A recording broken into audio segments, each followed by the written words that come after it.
मैं सौमित्रो आ गया हूँ आप लोगों के सामने नए ब्लॉग के साथ। इस वीडियो में हम बात करेंगे एक डीटीआर को मतलब डिस्ट्रीब्यूशन ट्रांसफार्मर को कैसे इंस्टॉल करना है। चलिए देख लेते हैं एक डीटीआर मतलब डिस्ट्रीब्यूशन ट्रांसफार्मर में क्या क्या मटेरियल्स यूज़ होता है। अगर ये वीडियो अच्छे लगे तो सब्सक्राइब कर दीजिएगा और लाइक का बटन दबा दीजिएगा। अगर कोई भी क्वेश्चन है तो कमेंट सेक्शन में जाके कमेंट कर दीजिएगा, मैं बाद में आंसर दे देंगे। ये जो स्ट्रक्चर आप लोग देख रहे हैं पिक्चर में, ये है एक डिस्ट्रीब्यूशन ट्रांसफार्मर 100 kVA डीटीआर का पिक्चर है। इसमें क्या क्या लगते हैं ये पहले हम लोग जान लेते हैं डिटेल्स में। चलिए देख लेते हैं, एकदम ऊपर से लेकर नीचे तक हम लोग देखेंगे इस स्ट्रक्चर में क्या क्या लगा है।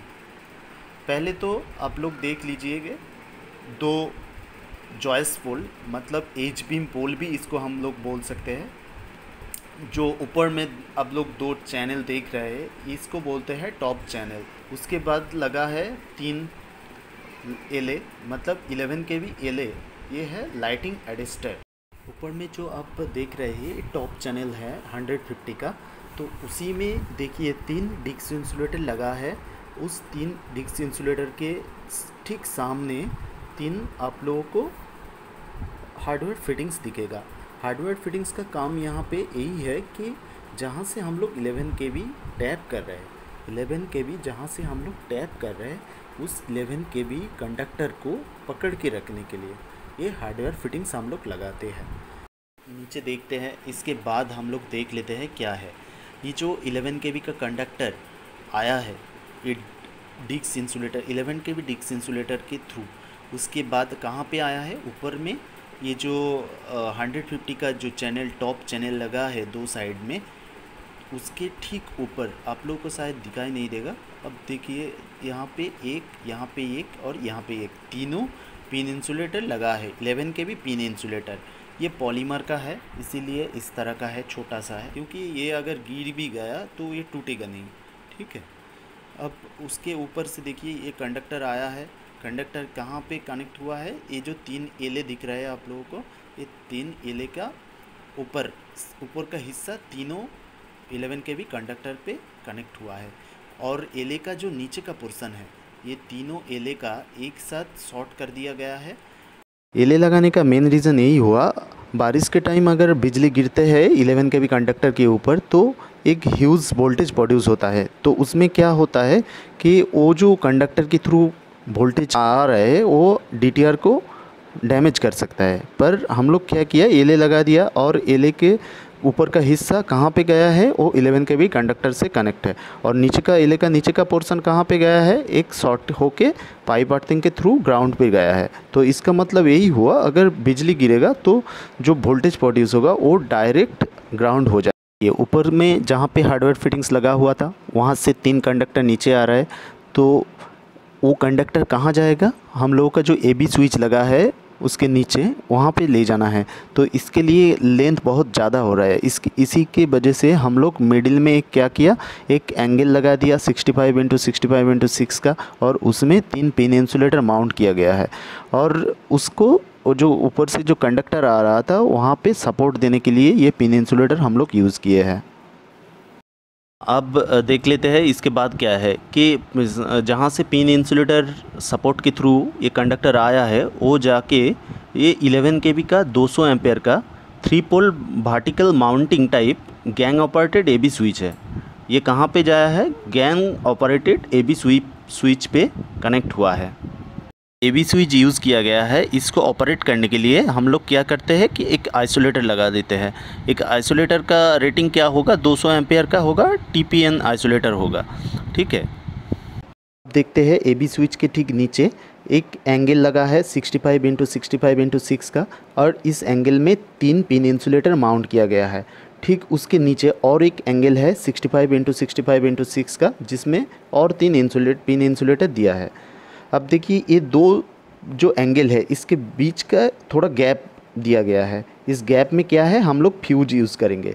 ये ट्रांसफार्मर की प्रोटेक्शन के लिए हम लोग यूज़ करेंगे ये फ्यूज़। ये हम लोगों को DTR दिखेगा। DTR कहाँ पे बैठे हैं, ये 100x50x6 का चैनल दिख रहा है, उसी के ऊपर ये DTR बैठे हैं। और ठीक उसके नीचे देखिए DTR को लेग को मतलब DTR का जो बेस है उसको सपोर्ट देने के लिए 2 चैनल लगा है, उसको हम DTR सपोर्टिंग चैनल भी बोल सकते हैं। ये DTR को ऊपर के हिस्से को सपोर्ट देने के लिए हम लोग यूज़ किए हैं टर्न बकल, जो 2 पोल से खींचा हुआ है, इसको बोलते हैं टर्न बकल। अब देखिए DTR का जो HT बूसिंग है, ये तीनों जो बूसिंग दिख रहा है ये HT बूसिंग हो गया, और HT बूसिंग से HT जहाँ पे फ्यूज़ यूज़ किया है वहाँ तक ये कनेक्शन किया गया है पिन इंसुलेटर के थ्रू। ये DTR का बेस चैनल जहाँ पे यूज़ किया गया है वहाँ से एक 65 का फ्लैट लेके नीचे की तरफ गए और ग्राउंडिंग हो गया है।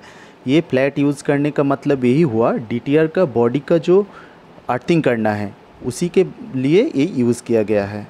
देखिए DTR के बेस चैनल के नीचे दोनों पोल में कुछ कांटे की तरफ तार दिखेगा, इसको कहते हैं बार्बेड वायर। ये बार्बेड वायर यूज़ करने का मतलब यही हुआ, अगर कोई अनजाने में इसमें चढ़ना चाहे, इस DTR की स्ट्रक्चर में चढ़ना चाहेगा तो वो चढ़ नहीं पाएगा। अब लोगों को LTDB दिखाई देगा। LTDB माउंट किया गया है 65x6 का एंगल यूज़ करके। अब देखिए LTDB से कुछ केबल निकले हैं, हम लोग बात करेंगे LTDB से जो केबल निकले हैं इसके बारे में। अब देखिए लेफ़्ट साइड में जो 4 केबल निकले हैं, ये 4 केबल जाके DTR का जो LV साइड में बूसिंग है RYB एंड न्यूट्रल का, उसी में जाके ये कनेक्शन किया गया है। और राइट साइड में जो 8 केबल दिखेगा आप लोगों को, ये 8 केबल नियरेस्ट जो LT पोल है उसी में जाएगा।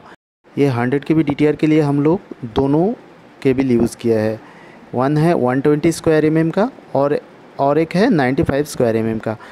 120 हम लोग यूज़ किए हैं DTR के न्यूट्रल बूसिंग से लेके LTDB तक, और 95 स्क्वायर mm यूज़ किए हैं LTDB से लेके LT पोल तक। हम लोग जब ये पाइप अर्थिंग करेंगे DTR का, ये डेल्टा फॉर्म में होना चाहिए। जो DTR का जो स्ट्रक्चर है वो वहाँ से 1.2 मीटर दूरी पर ये डेल्टा फॉर्म करना होगा। देखते हैं पाइप अर्थिंग का कनेक्शन कैसे कैसे होता है। अब देखिए एक LA हो गया ऊपर का पोर्शन, LA से एक फ्लैट लेके हम लोग ये एक पाइप अर्थिंग में दे दिया, ये सेपरेटली हो गया है। और DTR का जो बूसिंग है, DTR का जो LV साइड में न्यूट्रल बूसिंग है, उस न्यूट्रल बूसिंग से एक फ्लैट लेके हम लोग और एक पाइप अर्थिंग में दे दिए हैं। और जितना सारा स्ट्रक्चर में जितना सारा अर्थिंग हम लोग किए हैं उसका टोटल लेके और एक पाइप अर्थिंग में दे दिए हैं।